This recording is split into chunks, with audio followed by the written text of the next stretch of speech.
Bom, bora lá. Bem, o nosso grupo ele é composto por mim e pelo Juan. A gente vai apresentar aqui sobre a análise de correlação canônica e análise de... De que mesmo? Correlação Discrim, canônica e discriminante. discriminante, não. De correspondência. E correspondência. Bem, eu tô percebendo agora que tem um pequeno erro aí no PDF, que aí era para estar o nome análise de correlação de, de correspondência e não de correlação canônica, mas enfim, coisas que acontecem. Mas bora lá. Eu vou falar um pouco sobre a parte de análise de correspondência. O Juan vai apresentar sobre análise de correlação canônica, né? Que são duas técnicas ali da estatística multivariada. No meu caso, que é da análise de correspondência, ela é uma técnica que utiliza tabelas de contingência, se assemelha um pouco à questão do PCA, né? Porque tem ali suas cargas e a gente, através de um gráfico, consegue verificar a relação entre as categorias, né, da variável categórica, nesse caso, e a base de dados que eu utilizei para fazer essa análise de correspondência é uma base de dados que está disponível no Kaggle, né, e ela traz basicamente variáveis sobre pessoas que tiveram câncer no pulmão, né, e eu, para fazer essa análise, eu fiz duas tabelas de contingência, uma fazendo a variável fumante, né? Ou seja, se a pessoa é fumante, se ela é ex-fumante, se ela nunca fumou, se ela é fumante passiva, etc., juntamente com o estágio do câncer, né? Se está no estágio 1, estágio 2, estágio 3 ou estágio 4, que seria um estágio mais avançado nessa primeira tabela de contingência. Na segunda tabela de contingência, eu fiz relacionando a variável estágio do câncer também, juntamente com o tratamento, né, que foram feitos 4 tratamentos ali, foi um que era combinado, um que era utilizando radiação, um utilizando quimioterapia e um que era o indicado, né, digamos ali que é o padrão, o tratamento padrão para esse tipo de sintoma, de tratamento, né. Aí é só uma parte da base de dados, né? Que são as 10 linhas principais, só para ficar mais familiarizado com a base de dados, que tem as variáveis ali, idade, gênero, país, diagnóstico, a data do diagnóstico, que foi quando a pessoa recebeu o diagnóstico que estava com câncer de pulmão, o estágio do câncer, se a família tem histórico que já teve câncer ou não, o status de smoking, que foi uma das variáveis que a gente utilizou, e tratamento e etc. Todas essas variáveis vocês podem ver com mais calma depois, certo? Aí, para análise de correspondência, como eu já havia falado, foi feito duas tabelas de contingência, uma que eu chamei de tabelas status fumante, que é justamente onde pega o estágio do câncer e o status de fumante, e a outra tabela que foi a tabela tratamento, onde eu pego os dados do tratamento e o tipo dos dados, o estágio dos cânceres, né? Depois eu fiz a análise de correspondência em cada uma dessas tabelas de contingência, onde eu obtive os gráficos abaixo, né? Nesse primeiro gráfico, verifica as categorias do estágio, juntamente com as categorias da categoria que ele está de fumante, né? Como foi visto ali, former smoker, quer dizer que ele é ex-fumante, passive smoker quer dizer que ele é fumante passivo, current smoker quer dizer que ele fuma atualmente ainda, e never smoker quer dizer que ele nunca fumou. Só baixa um pouquinho para baixo aí, Juan. Aí, a gente pode avaliar num primeiro momento que o fumante atual, que ainda fuma durante o tratamento, ou no dia que recebeu o diagnóstico, ele está altamente relacionado com a questão do estágio 3, né, enquanto ex-fumantes estão ali mais próximo do estágio 2, indicando que pode haver ali uma certa relação, dependência entre o ex-fumante estar no estágio 2 do câncer, e o que ainda fuma, né, que é um fumante atual que está no estágio 3, a gente vê que o fumante passivo ele fica ali meio que no meio, sem puxar para nenhum desses estágios, e os que nunca fumou ficam um pouco mais ali para baixo, próximo ali do estágio 1 e do estágio 4, né? Aí no segundo caso, eu fiz a parte do tratamento, né, que é verificando a questão dos estágios do câncer, junto com o tipo de tratamento, e para os tratamentos para os tipos de câncer que estão no estágio 1 e no estágio 2, geralmente o tratamento que influencia neles, que estão relacionados com esse tipo nível de estágio, é o radioativo, utilizando radiação, e o sugerido. Já a quimioterapia e o tratamento combinado, a gente pode ver que tem uma relação mais com o nível do estágio 3 e 4, quando o câncer já está mais avançado, aí é feito um tratamento combinado ou um tratamento com quimioterapia.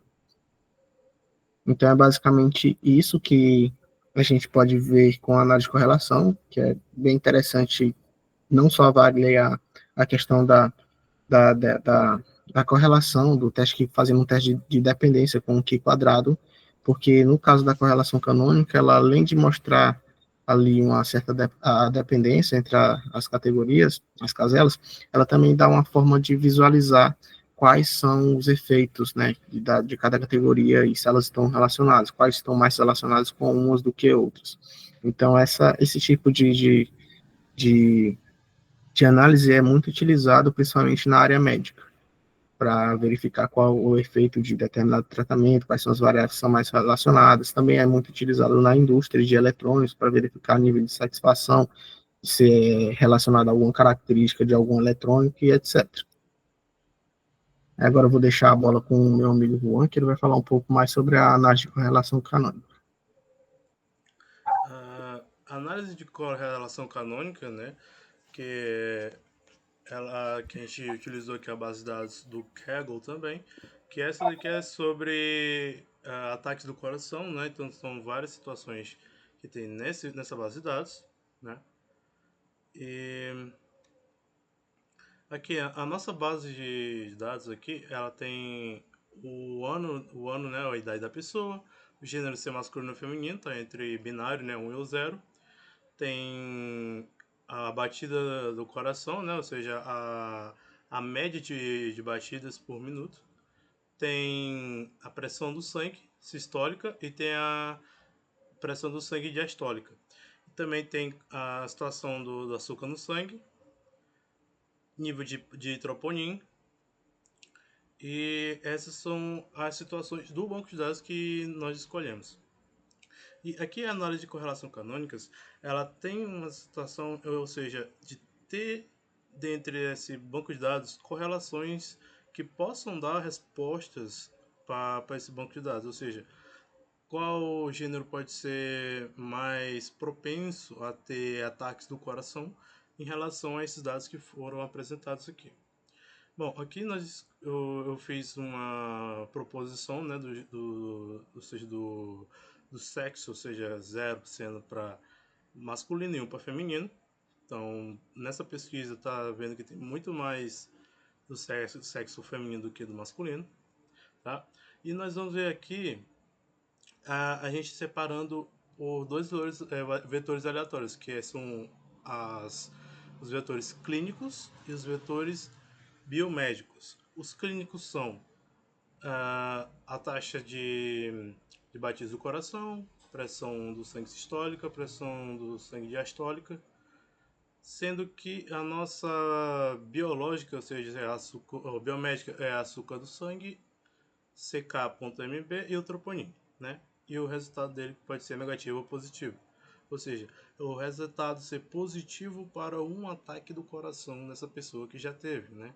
Como foi um dado retirado de hospitais que já fizeram toda a situação, ou seja, pessoas que tiveram ataque do coração dentro desses hospitais, tá? Aqui nós podemos ver que as correlações realmente são extremamente pequenas, sendo que temos uma correlação boa entre a pressão sanguínea diastólica e batida do coração, né? E o restante são correlações bem pequenas, Temos uma que tem uma proposição mais positiva, que é a pressão sanguínea sistólica e a batida do coração, né? E querendo ou não verifica, né, que o grupo da variável não tem colinearidade, né? Ou seja, não tem uma taxa de correlação muito forte, né? E nós vamos aqui para nossa biomédica, que só são dois, que é a CKMB e a de troponin, né? E é praticamente a mesma situação do primeiro grupo, né? Ou seja, não tem tanta correlação. E a gente propôs, né, a escolher esse banco de dados porque, às vezes, para explicar que às vezes alguns bancos de dados eles não vão ter uma proposição para correlação canônica tão forte como outros bancos de dados. Então, ter, né, não é todo banco de dados que pode ter essa situação de correlação. Né? E aqui a gente vai estar tendo nossas correlações dos dois casos, né, dos clínicos e biomédicos. Né? Percebe-se que a correlação de X é um pouco maior do que a de Y, né? Ou seja, por questão também de ter mais conteúdo do que a de Y, aqui dá para ver que a correlação entre elas, né? Ou seja, essa correlação de X e a correlação de Y é bem diferente. E aqui nós temos a correlação entre as duas, né? Como é que a gente pode falar aqui?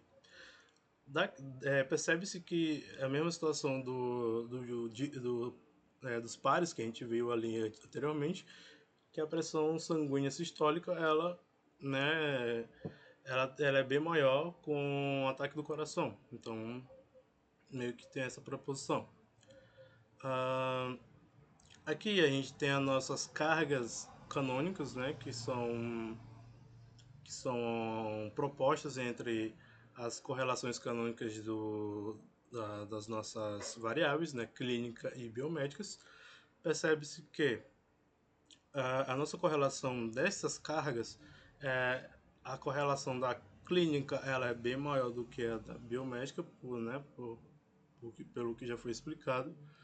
E a soma dessa correlação, dessa carga, né, de proposição um, ela é um pouco baixa, né? Então a soma dela é bem baixa mesmo. Nós temos o nosso coeficiente da carga um, que percebe-se também que ela é bem baixa mesmo, ou seja, o nosso coeficiente, né, ou seja, a gente pode chamar p-valor, ele é extremamente baixo, então meio que a um nível de 95%, ele aceita e tal. Mas como nós temos relação entre correlações, então a correlação entre essas duas, na questão da carga canônica, ela não é tão forte. Né? Então aqui nós temos o nosso coeficiente de y também, que é a mesma situação, não é tão forte também. Então, aí a gente pode ver mais nessa situação, ou seja, eles nesse gráfico aqui, eles veem que essa carga canônica ela não é tão forte e também não é tão, ou seja, não é tão espalhada, ou seja, são bem propostos, né? Ou seja, são bem juntos. E também tendo os outliers ali em cima também como proposição. Aqui nós temos os nossos scores da correlação, né? Que também por relação da correlação ser bem pequena, já dá uma negatividade em algumas, e outras também ultrapassa nossa margem de aceitação, né? Aqui é a nossa score de Y aqui também. Dá para perceber que é a mesma situação, é negativo, a correlação, quase nada de correlação entre essas situações, né?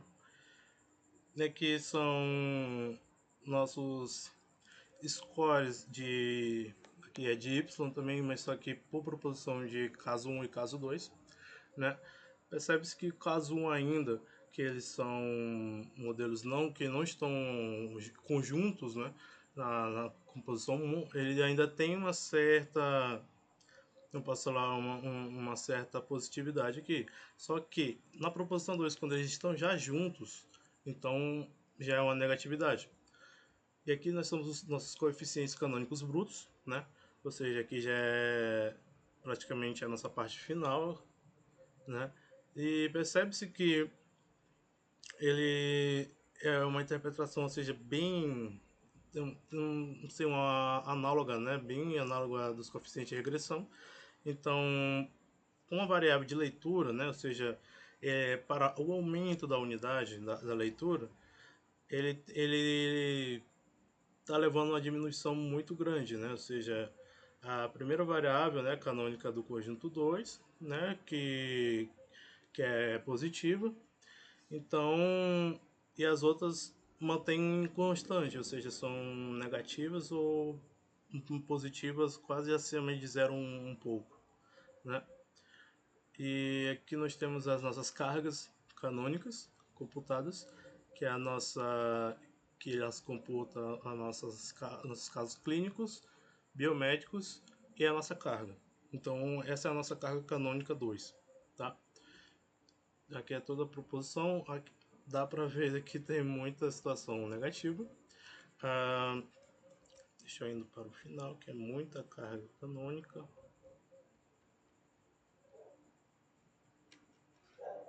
Aqui já tem nossos scores de Y, tá? Em relação à carga canônica 2,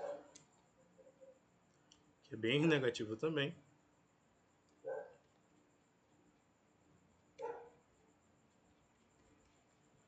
E chegamos a praticamente a nossa parte final. E aqui dá para ver como ela não muda, né? Então, ou seja, uma correlação bem negativa, sendo que no caso 2, que elas já são bem conjuntas as duas situações, percebe-se que também ela não muda. Então, para esse banco de dados, essa correlação, a correlação canônica, ela não tem uma proposição muito certa, ou seja, ele não tem, né, aquela certeza que tal coisa é correlação com tal situação. Então fica nessa incógnita que a gente pode ver, né? E aqui a gente tem nossos testes estatísticos, tá? Né? Ou seja, a gente pode ver o nosso RHO, que é a nossa dimensão canônica. Percebe-se também que ela é positiva, mas não é tão alta, tá? E tem a nossa dimensão que é de 1319, tem o nosso tamanho dela que é de 2, tem o nosso tamanho das variáveis clínicas que é de 4, né? Que é a maior. E agora a gente vai para usar as aproximações de F, né, que são os sete estatísticos, que é de Wix, Hotelling e Pillai. Tá? Aqui nessa situação percebe-se que eles não têm, ou seja, ela não tem uma significância tão forte, né, por relação às correlações, mas que as situações um e 2 dessa relação de correlação aqui, elas não são muito significativas, mas são significativas, né? Então, o último teste, que é o de Pillai, que é o de dimensão 3,